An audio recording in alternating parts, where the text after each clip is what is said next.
നമസ്കാരം, ഇൻസൈഡിലേക്ക് സ്വാഗതം.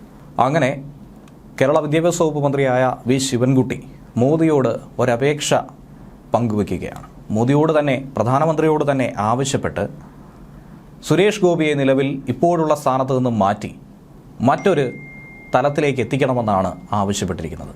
സുരേഷ് ഗോപിക്കുള്ള റെക്കമെൻഡേഷൻ CPMന്റെ വക ലഭിക്കുന്നുവെന്നാണ് മനസ്സിലാക്കാൻ കഴിയുന്നത്.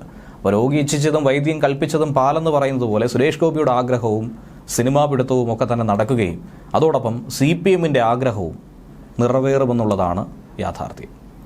കേന്ദ്ര സഹമന്ത്രി സുരേഷ് ഗോപി ഇനി ആ സ്ഥാനത്ത് തുടരാൻ ഒട്ടും തന്നെ അർഹനല്ല എന്നാണ് വി ശിവൻകുട്ടിയുടെ വാദം.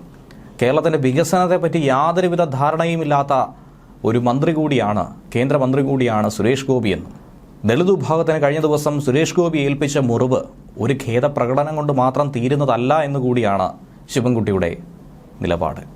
അതുകൊണ്ട് ബഹുമാനപ്പെട്ട പ്രധാനമന്ത്രി ഇടപെട്ട് സുരേഷ് ഗോപി ആ സ്ഥാനത്ത് നിന്നും നീക്കണം. രാജവാഴ്ചക്കാലത്ത് മന്ത്രിയാകേണ്ട ഒരു വ്യക്തിയാണ് സുരേഷ് ഗോപി എന്നാണ് ശിവൻകുട്ടിയുടെ പരിഹാസം. അങ്ങനെ സുരേഷ് ഗോപിയെക്കുറിച്ച് ചില കാര്യങ്ങൾ ശിവൻകുട്ടി പരസ്യമായി തുറന്നടിക്കുകയാണ്. ദളിത് വിഭാഗത്തെ ആക്ഷേപിച്ച കേന്ദ്രമന്ത്രി സുരേഷ് ഗോപി ഇനി ആ സ്ഥാനത്ത് ഒരു കാരണവശാലും തുടരുത് എന്ന് പറഞ്ഞുകൊണ്ടാണ് ശിവൻകുട്ടി ആരംഭിക്കുന്നത്. ഇന്ത്യൻ രാഷ്ട്രപതി മുതൽ മാതൃകാപരമായ ഉത്തരവാദിത്വം നിറവേറ്റി കഴിവ് തെളിയിച്ചിട്ടുള്ള മഹാന്മാരെയും മഹതികളെയും അടച്ചാക്ഷേപിച്ചത് വഴി സുരേഷ് ഗോപിയുടെ ചാതുർവർണ്ണയ മനസ്സ് വെളിപ്പെടുന്നു. ഇന്ത്യയുടെ ഭരണഘടനാ ശില്പിയായ ഡോക്ടർ BR അംബേദ്കർ, മുൻ രാഷ്ട്രപതി KR നാരായണൻ മുതൽ എത്രയോ മഹാന്മാരാണ് ഇന്ത്യയെ മുന്നോട്ട് നയിച്ചിട്ടുള്ളത്. ദളിത് വിഭാഗത്തിന് സുരേഷ് ഗോപി ഏൽപ്പിച്ച മുറിവ് കേവലം ഒരു ഖേദപ്രകടനം കൊണ്ട് കഴിയുന്നതല്ല. അതുകൊണ്ട് പ്രധാനമന്ത്രി ദയവായി ഇടപെട്ട് സുരേഷ് ഗോപിയെ ആ സ്ഥാനത്ത് നിന്നും നീക്കം ചെയ്യണം. രാജവാഴ്ചക്കാലത്ത് മന്ത്രിയാകേണ്ട വ്യക്തിയാണ് സുരേഷ് ഗോപി. മാധ്യമങ്ങളിലൂടെ ജീവിക്കുന്ന ഒരു വ്യക്തിയായി സുരേഷ് ഗോപി മാറുന്നുവെന്നും കുറ്റപ്പെടുത്തലുണ്ട്. കേരളത്തിൻ്റെ വികസനത്തെപ്പറ്റി സാമാന്യ ധാരണ പോലുമില്ലാത്ത വ്യക്തിയാണ് മന്ത്രി ജോർജ് കുര്യനെന്നും ആക്ഷേപമുണ്ട്. വിദ്യാഭ്യാസം, ആരോഗ്യം, ക്രമസമാധാനം, ശുചിത്വം, തൊഴിലാളിക്ഷേമം എന്നീ എല്ലാ മേഖലകളിലും കേരളം ഒന്നാമതാണെന്ന് കേന്ദ്ര സർക്കാരിൻ്റെ വിവിധ പഠനങ്ങൾ പോലും തെളിയിച്ചതാണ്. കേന്ദ്ര ഗവൺമെൻറ് അവഗണനയെ അതിജീവിച്ചുകൊണ്ടാണ് പിണറായി വിജയൻ നേതൃത്വം നൽകുന്ന സർക്കാർ കഴിഞ്ഞ 9 വർഷക്കാലമായി രാജ്യത്തിന് മാതൃകയായ നേട്ടങ്ങൾ കൈവരിച്ചതെന്നും ശിവൻകുട്ടി പറയുന്നു. അതിനെയൊക്കെ തന്നെ ഇകഴ്ത്തി കാണിക്കാനുള്ള ശ്രമം കേരളത്തിൽ വിലപ്പോവില്ല. കേന്ദ്ര ഫണ്ട് കേന്ദ്ര സഹമന്ത്രിയുടെ സ്വകാര്യ സ്വത്താണെന്ന ധാരണയിലാണ് കേന്ദ്ര ഫണ്ട് അനുവദിക്കണമെങ്കിൽ ചില നിബന്ധനകൾ അദ്ദേഹം പ്രഖ്യാപിച്ചിട്ടുള്ളത്. കേരളം എല്ലാ രംഗത്തും അവസാന റാങ്കിംഗ് എന്ന് പ്രഖ്യാപിച്ചാൽ കേന്ദ്ര ഗവൺമെൻറ് ഔദാര്യം ഫണ്ടിൻ്റെ കാര്യത്തിൽ ഉണ്ടാകുമെന്നാണ് അദ്ദേഹം പ്രഖ്യാപിച്ചിട്ടുള്ളത്. ഈ വർഷം അതിദരിദ്രരില്ലാത്ത സംസ്ഥാനമായി കേരളത്തെ മുഖ്യമന്ത്രി പ്രഖ്യാപിക്കാനായി പോകുന്നു. കോടിക്കണക്കിന് രൂപ BJP ഭരിക്കുന്ന സംസ്ഥാനങ്ങൾക്ക് കേന്ദ്രം നൽകിയിട്ട് പോലും വികസന കാര്യത്തിൽ കേരളത്തിനൊപ്പം എത്തുവാൻ കഴിയുന്നില്ല. കേന്ദ്ര സഹമന്ത്രിയുടെ നിലപാട് ഏറ്റവും പ്രതിഷേധാർഹമാണ്. അദ്ദേഹം അത് പിൻവലിച്ച് പരസ്യമായി മാപ്പ് അപേക്ഷിക്കുകയാണ് മാന്യമായ രീതി.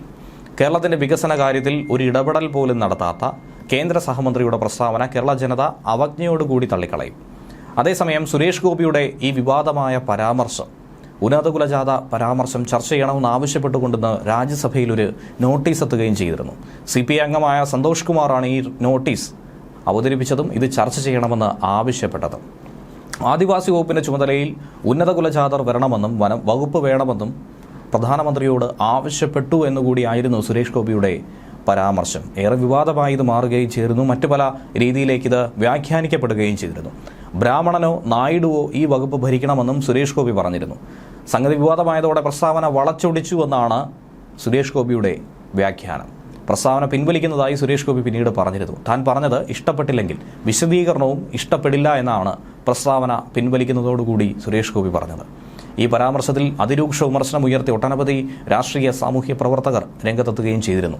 തങ്ങളെപ്പോലെയുള്ളവർ അടിമകളായി തുടരണമെന്ന് പറയുകയാണെന്നും ഇത്തരം ചർച്ചകൾ പോലും ഉയരുന്നത് ഇന്ത്യക്ക് അപമാനമാണെന്നുമാണ് CK ജാനു അടക്കം പ്രതികരിച്ചത്.